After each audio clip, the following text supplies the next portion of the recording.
नमस्कार विद्यार्थी मित्रांनो, आज आपण मराठी या विषयातील मला शिकायचे या घटकावरील स्वाध्याय पाहणार आहोत. प्रश्न पहिला, एका वाक्यात उत्तरे लिहा. स्नेहा का रडत होती? उत्तर, स्नेहाचे बाबा तिचे नाव 5वीत टाकत नव्हते म्हणून स्नेहा रडत होती. सरपंचांनी बबलीला कोणत्या इयत्तेत प्रवेश घेतला होता? उत्तर, सरपंचांनी बबलीला 5व्या इयत्तेत प्रवेश घेतला होता. पुढचा प्रश्न, मुख्याध्यापक आणि सरपंच सखारामच्या घरी का गेले? उत्तर, स्नेहाचे बाबा तिला पुढे शिकवणार नाहीत असे मुख्याध्यापकांना समजले म्हणून ते सरपंचांना घेऊन सखारामच्या घरी गेले. पुढचा प्रश्न, स्नेहाला अतिशय आनंद का झाला? उत्तर, स्नेहाच्या बाबांनी तिला पुढे शिकवण्याचा निश्चय केला म्हणून स्नेहाला अतिशय आनंद झाला. 3-4 वाक्यात उत्तरे लिहा. स्नेहाची आई चिंतेत का पडली? उत्तर, संध्याकाळी शेतातून स्नेहाची आई घरी आली तेव्हा तिने पाहिले की स्नेहा कोपऱ्यात बसून रडत होती आणि रडून रडून तिचे डोळे सुजले होते म्हणून स्नेहाची आई चिंतेत पडली. पुढचा प्रश्न, मुख्याध्यापक सखारामला पोटतिडकीने काय सांगू लागले? उत्तर, सखाभाऊ, तुमची लेक हुशार आहे. तिनं शिष्यवृत्ती परीक्षा दिली आहे.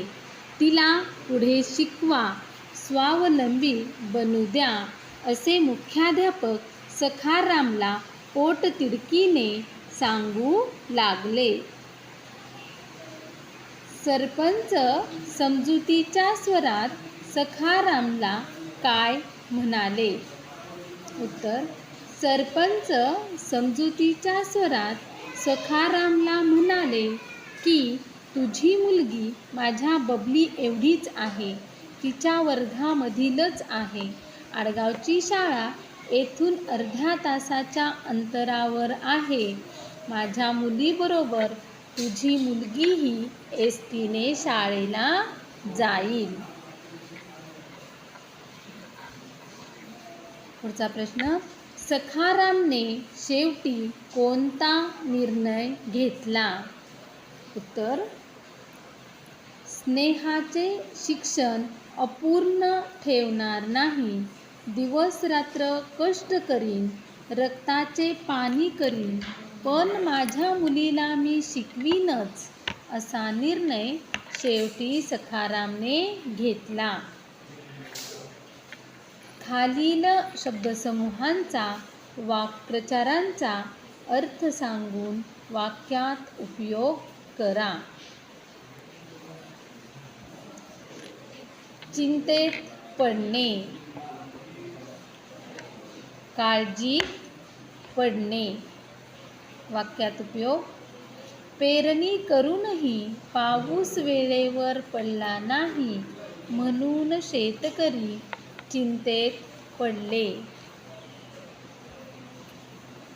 पुढचं, गहिवरून येणे, मन दाटून येणे. खूप दिवसांनी सैनिक मुलगा घरी आल्याचे पाहून आईला गहीवरून आले. डोळे पाणावणे,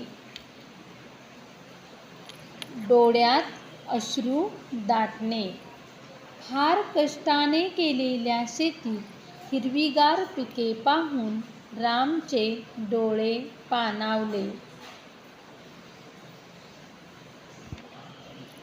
अचंबा वाटणे, आश्चर्य वाटणे.